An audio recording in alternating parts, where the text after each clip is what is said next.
एक minute role guys sir मराठीमध्ये sir जो कहा गया है मराठी पहले मराठी त्यांनी जो आक्षेप घेतलेला आहे आपण जी पाकिस्तानला कारवाई केली जो धडा शिकवला त्याच्यावर आक्षेप घेत आहे।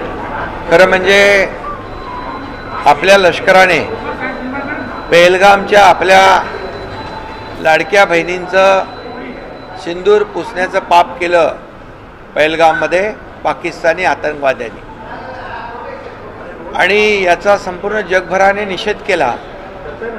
आणि त्या पहलगामच्या हल्ल्याच्या विरोधामध्ये आपल्या लष्करी जवानांनी आतंकवाद्यांचे अड्डे उद्ध्वस्त केले, याचा अभिमान सर्व तमाम भारतीयांना आहे। आणि या लष्कराच्या जवानाच्या पाठीमागे देशाचे प्रधानमंत्री नरेंद्र मोदीजी खंबीरपणे उभे राहिले आणि त्यांना सांगितलं, खून का बदला खून से, ईट का जवाब पत्थर से, गोली का जवाब गोले से। आणि आपल्या लोकांनी देखील लष्कराने कुठल्याही सिव्हिलियनवर अटॅक होऊ दिला नाही, प्रिसाईज अटॅक झाला आणि ते आतंकवादी अड्डे उद्ध्वस्त केले। अशा प्रसंगामध्ये पाकिस्तानला ऑपरेशन सिंदूरच्या माध्यमातून एक जबरदस्त त्याला उत्तर या ठिकाणी लष्करी जवानांनी दिलेलं आहे। आणि लष्करी जवानांनी उत्तर दिल्यानंतर अशा प्रकारचं वक्तव्य काँग्रेसकडून होतंय, ही खरं म्हणजे हे चिंताजनक बाब आहे, ही दुर्दैवी बाब आहे, ही देशविघातक बाब आहे। हे देशप्रेम नाही, हे पाकिस्तान प्रेम त्यांचं उतू चाललेलं आहे। आणि म्हणून पाकिस्तानमध्ये देखील या सर्व नेत्यांनी काँग्रेसच्या बोललेल्या हेडलाईन झाल्या, देखो हिंदुस्तान में ये अटैक के बारे में क्या बोल रहे हैं। आणि म्हणून पाकिस्तानी बोलणाऱ्यांना हिंदुस्तानची जनता माफ करणार नाही, बिलकुल त्यांना सोडणार नाही, त्यांची जागा त्यांना दाखवणार। आणि म्हणून काँग्रेसचे जे कोणी नेते आहेत ते देखील यापूर्वी देखील राहुल गांधी यांनी देखील या पहलगामच्या हल्ल्याच्या विरोधामध्ये ते आपल्या लष्कराच्या जवानांनी केलेला अटॅक त्याचा हिशोब विचारता, किती ड्रोन पडले, किती विमानं गेली, किती तास युद्ध थांबलं। अरे त्यांच्या पाठीशी उभं राहायला पाहिजे होतं। काँग्रेसच्या जमान्यामध्ये कधी असं झालं नाही। पी चिदंबरम यांनी सांगितलं की त्यावेळेस त्यांच्यावर दबाव होता। कोणाचा दबाव होता?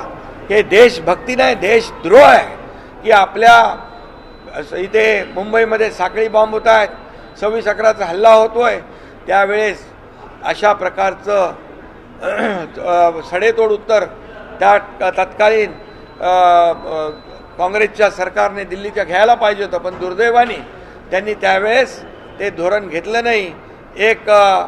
त्यावेळेस देखील मतांचं राजकारण केलं आणि म्हणून मी त्यांचा निषेध करतो, जाहीर निषेध करतो। आणि लष्कराला खऱ्या अर्थाने सल्यूट केला पाहिजे की पहलगामच्या लाडक्या बहिणींचा जो कुंकू पुसण्याचं पाप केलं त्यांना जशाच तसं उत्तर त्यांनी दिलं लष्कराने। आणि प्रधानमंत्री महोदय नरेंद्र मोदीजी यांचंही अभिनंदन करतो।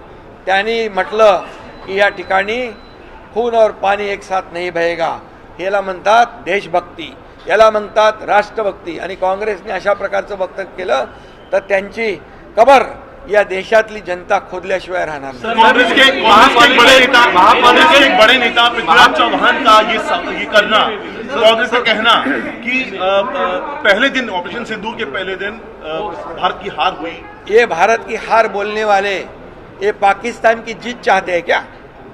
पाकिस्तान की बोली बोलते हैं, भारत के खिलाफ बात करते हैं। ये काय के भारतीय है, ये काय की देशभक्ति है, ये काय की राष्ट्रभक्ति है? ये तो देशद्रोह है, ये देश से गद्दारी है, देश से बेईमानी है। और इसलिए ऐसे वक्तव्य करने वालों का मैं जाहिर निषेध करता हूँ। इसके साथ ही कांग्रेस के राहुल गांधी अनेकों बार जब ऑपरेशन सिंदूर हुआ उसका हिसाब पूछते हैं, कितने ड्रोन गए, कितने विमान गए, कितना नुकसान हुआ। अरे पाकिस्तान के खिलाफ जो देश के लश्करों ने जो कार्रवाई की है, आतंकी अड्डों को उद्ध्वस्त किया है, कोई भी सिविलियन को तकलीफ नहीं हुआ है, प्रिसाइज अटैक किया है और पाकिस्तान को मुंह तोड़ जवाब दिया है, इसका गर्व पूरे देशवासियों को है। और इनको पाकिस्तान का गर्व है, देश 1 घंटा देश की हार हो गई, ऐसे बोलने वालों को जनता उनको सबक सिखाएगी। और जो वो मोदी जी के बारे में बोलते हैं कि कब्र खोदेंगे, तो उनकी कब्र ये देश की जनता खुद ब खुद खोदेगी। अभी लोकसभा में और आए हुए चुनाव में तो उन्होंने देखा है। आगे भी मैं इस बार चुनाव की राजनीति नहीं करता हूं, लेकिन देश के बारे में जो लश्कर और देश के जवानों के बारे में, प्रधानमंत्री जी के बारे में कोई गलत बात करेगा, उसको मुंह तोड़ जवाब इस देश की 140 करोड़ जनता दिए बिना नहीं रहेगी।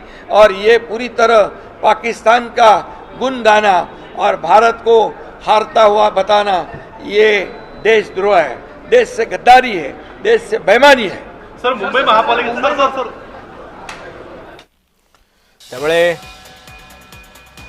हे तर काँग्रेसचं पाकिस्तान प्रेम असल्याचं एकनाथ शिंदेंनी सांगितलं। थोड्याच वेळापूर्वी राज्य मंत्रिमंडळाची बैठक पार पडली होती।